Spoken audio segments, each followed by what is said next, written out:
మీరు సో నా పేరేమో సుజాతారావు. నేను ఇక్కడ 4 ఏళ్ల కిందట కలెక్టర్గా పనిచేశాను.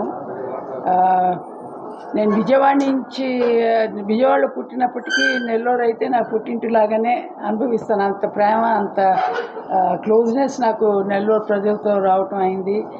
అండ్ ఇప్పటికి కూడా నాకు నెల్లూరు మెమరీస్ అంటే చాలా ప్రెషర్స్ అండ్ చాలా ఇంపార్టెంట్ అనమాట. అందుకని ఇవాళ నేను రావటం, ఎందుకంటే రాజు గారు నా తర్వాత సక్సీడ్ అయ్యి కలెక్టర్గా చేశారు. కానీ మా అందరికంటే ఆయన చేసిన పని ఏ కలెక్టర్ కూడా ఐ డోంట్ థింక్ చేశారని మీకు కూడా అందరికీ తెలిసిన విషయం. యాంటీ లిక్కర్ పాలసీ అవ్వచ్చు, విమెన్ అందరినీ కూడా ఆర్గనైజ్ చేసి మహిళా ఉద్యమం అంతా కూడా పెట్టడం, ఒక ఊపు తెచ్చింది. నెల్లూరుకి ఒక్కటే సంబంధించి కాకుండా అదంతా రాష్ట్రం అంతా. ఇప్పుడు మొత్తం కంట్రీలోనే 10 కోట్ల మంది మహిళల్ని సెల్ఫ్ హెల్ప్ గ్రూప్స్గా చేశారంటే ఆ సీడ్ వేసింది రాజుగారు. దాని తర్వాత కూడా ఆయన గొప్పతనం ఏమిటంటే, సరే ఇక్కడేదో చేశారు, ప్రతి గ్రామం ఈ నెల్లూరు జిల్లాలో ఉన్న గ్రామం ఆయన వెళ్ళింది లేదు, అన్ని గ్రామాలకు వెళ్ళారు. అంటే ఆ కలెక్టర్ సరే ఉద్యోగం చేశారు, మేమందరం కూడా ఏదో తాపత్రయం పడ్డాము, మనం కూడా ఏదో చిత్తశుద్ధితోనే పనిచేయటం అయింది. కానీ ఢిల్లీకి వెళ్ళిన తర్వాత కూడా పదవిలో ఉన్నప్పుడు ఆయన తెచ్చిన చట్టాలు కీలకమైన చట్టాలు అవన్నీ. MNREGS అవ్వచ్చు, ఇప్పుడు కూడా ఎంత బీజేపీ గవర్నమెంట్ అది కాంగ్రెస్ పార్టీదని తీసేద్దాం అనుకున్నా కూడా వాళ్ళు తీయలేకపోయారు కదా. MNREGSకి వాళ్ళు ఎక్కువ ఇచ్చారు ఇప్పుడు నిధులు. అదొక్కటే మనకి కోవిడ్లో పేదవాళ్ళకి ఉద్యోగం ఇచ్చే ఆస్కారం MNREGS వల్ల. అదేంటి, దేని మీద నిలబడింది? రైట్ టు ఎంప్లాయ్మెంట్ అని. అదొక హక్కు, ప్రజలకి హక్కు ఇవ్వటం is a very important concept. రాజుగారు చాలా దాంట్లో పార్టిసిపేట్ చేసి ఈ హక్కులు మనం ఇవ్వాలి. అదొక్కటే కాదు, రైట్ టు ఫుడ్. ఇవాళ 80 మంది కోట్లుకి మనం ఉచితంగా 5 కిలోలు బియ్యం ఇస్తున్నారంటే దానికి పునాది రైట్ టు ఫుడ్ యాక్ట్. దాంట్లో మళ్ళీ రాజుగారు చాలా కీలకమైన పాత్ర తీసుకోవటం అయింది. పెద్దదవ్వచ్చు, చిన్నదవ్వచ్చు. Right to information, right to food, right to work and employment, right to education. And అట్లాగే ఇప్పుడు ఇదేమిటి, స్కావెంజర్స్. మనం అందరం కూడా చాలా ఇన్హ్యూమన్ను డిమీనింగ్ అని అనుకుంటాం.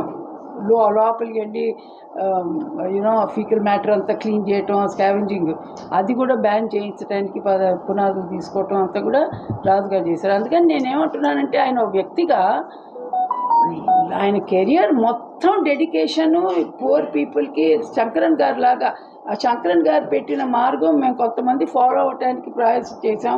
అది రాజుగారు సిన్సియర్గా ఫాలో అయ్యి చేసుకుంటూ వచ్చారు. ఒక పేదవాళ్ళు, ఇప్పుడు పెద్ద దొరలకి మనం IAS ఆఫీసర్లు చేసేది ఏమీ లేదు. మన సహాయం ఎవరికి కావాలి?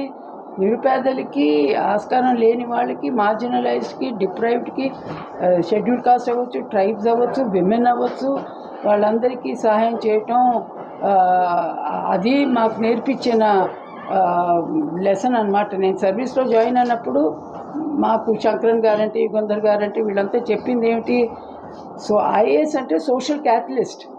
సొసైటీని మార్చాలి, సొసైటీని ట్రాన్స్ఫార్మ్ చేయాలి. ఏదో ఉద్యోగం వచ్చింది కదా అని 10ంటికి వెళ్ళి 5ంటికి రావడం కాదు, జీతం పొందడం కాదు. సొసైటీని మార్చాలంటే ఒక ఈక్వాలిటీ తీసుకురావాలి. ఇప్పుడు దేశంలో ఏమిటి, 10% వాళ్ళకి 22% దేశం డబ్బంతా ఉన్నది, 45% ఆస్తులన్నీ వాళ్ళ దగ్గర ఉన్నాయి, 90% 15% ధనం.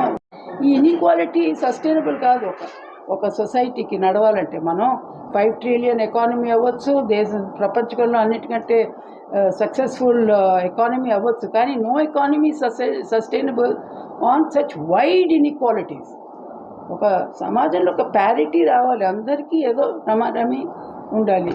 మళ్ళీ ధరలు ఇవన్నీ కూడా చూస్తుంటే, నేను రాజుగారు ఆయన లైఫ్ అంతా నాకు చాలా జూనియర్ అయినప్పటికీ ఇంత చిత్తశుద్ధితో, ఇంత ఒక మిషన్తో ఆయన పనిచేశారు. ఆయన ఇవాళ ధైర్యమే కావాలా కాదా మీరందరూ ఒప్పుకుంటారు. ఎంత ధైర్యం, గుండె ధైర్యం ఉండాలి. ఇక నెల్లూరు జనరల్ సీట్లో ఆయన నుంచుంటున్నారంటే, మరి ఆయన నుంచున్నారంటే నేనుగా అనుకున్నాను, నా కర్తవ్యం ఇది, వచ్చి ఆయనకి నా మోరల్ సపోర్ట్ ఇవ్వటం. నాకు ఏ పార్టీతో సంబంధం లేదు, కానీ నాకు రాజు గారితో సంబంధం ఉంది. రెండోది ఏంటంటే ఇప్పుడు మన పరిస్థితి ఎట్లా ఉందంటే, మీరు ఏమన్నా చూడండి, 10 ఏళ్లలో మా బాహుబలి లీడర్లు అందరూ కూడా ఏమన్నా ఆంధ్రదేశం కోసం సాధించారా? ఆ సాధించారా అంటే మనకి రాజు లాంటి వాళ్ళు ఎంపీలుగా ఉంటేనే. ఇప్పుడు ఆయనకి ఏమిటి ఆ సిస్టమ్ తెలుసు. ఇప్పుడు నిధులేమో ప్రభుత్వంలో, కేంద్ర ప్రభుత్వంలో ఉన్నాయి. అది ఎలా నిధులన్నీ మనం ఇక్కడ అఫ్కోర్స్ నేను డిస్ట్రిక్ట్ గురించి మాట్లాడతాను. నెల్లూరు డిస్ట్రిక్ట్కి మనం ఎట్లా ప్రోగ్రాంలు తీసుకురావాలి, ఆ నిధులన్నీ ఎట్లా మనం ఇక్కడ తీసుకురావాలి, ఆ సిస్టమ్ అండర్స్టాండింగ్ ఉండకపోతే ఏదో పార్లమెంట్లో ఉపన్యాసాలు ఇచ్చి వచ్చేయచ్చు. రాజుగారికి తెలుసు అది. ఆయనకి తెలిసి ఎట్లా వెళ్ళాలి, ఎట్లా అడగాలి, ఎలా మాట్లాడాలి, ఎవరితో కాంటాక్ట్ చేయాలి, అంత జాయింట్ సెక్రటరీ లెవెల్లో ఇవన్నీ నిధులు ఇవ్వటం అంతా కూడా అవుతుంది.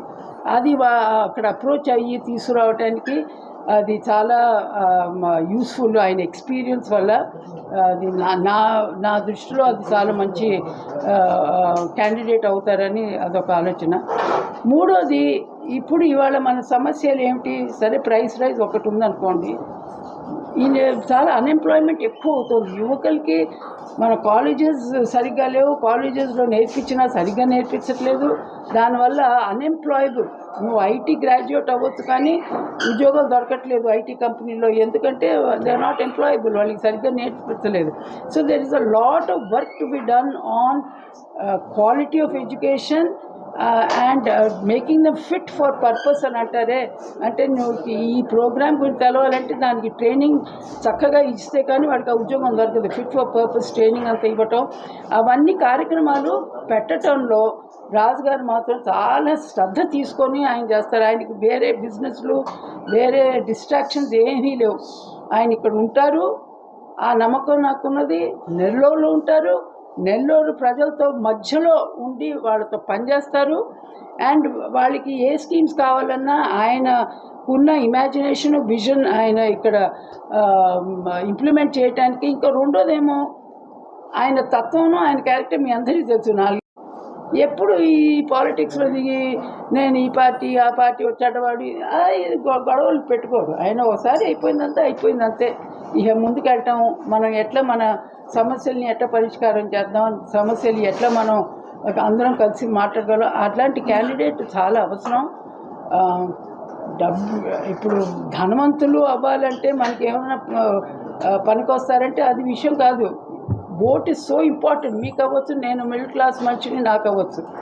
ఈ ఓటు ఒక్కటే మన చేతిలో ఉన్నది. ఒక సమాజాన్ని మార్చడానికన్నా, ఒక విధిని తయారు చేయాలన్నా ఈ ఓటు ఒక్కటి చాలా అమూల్యమైన ఆపర్చునిటీ మనకి. అది ఆలోచించాలి ఒకసారి. ఎవరో ఇచ్చారు కదా, ఎవరో ఇప్పుడు ప్యాకేజీలు ఇచ్చారు అందుకని వాళ్ళ గురించే రాస్తాం.